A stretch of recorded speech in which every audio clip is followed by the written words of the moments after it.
Well, pack up and leave. That's the message the Washington Department of Transportation has for homeless campers that have set up on state land near Freya. WashDOT is warning them that tents will be removed by noon tomorrow if they don't leave. However, that may not be the case. KREM 2's Kyle Simchuk is there right now live tonight to find out what could happen next. Kyle?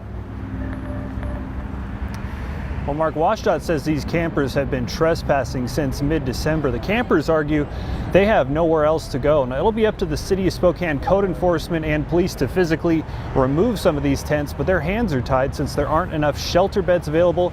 They legally can't ask these campers to just get up and leave.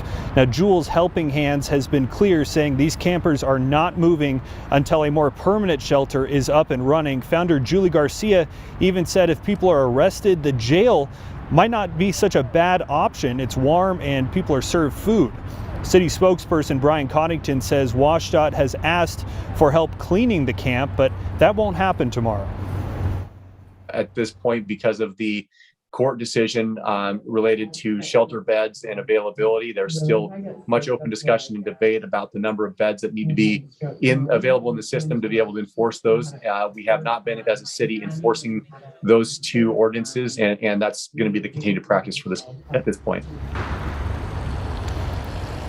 WashDOT says there have been growing safety concerns about the camp. The city did open a temporary warming center at the Spokane Convention Center for a few weeks. Today, the city said there was $90,000 worth of damage left behind, including shattered mirrors, broken holes in walls, and some banquet chairs that were actually used as restrooms. So the city of Spokane City Council and the mayor's office, they're working together right now urgently to try to find a new shelter location.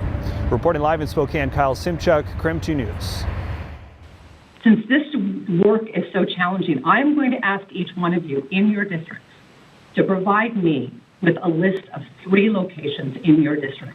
The Spokane City Council heard a presentation from Mayor Nadine Woodward about the recently shut down temporary warming center during a special meeting today. Spokane Fire Chief Brian Schaefer said at that meeting that some people at the shelter said they came from the valley, from Meade, and the western part of the county. The council also got to ask the mayor and the Spokane Public Facilities District about how that temporary shelter opened at the Spokane Convention Center. Questions were asked about the costs and future shelter plans.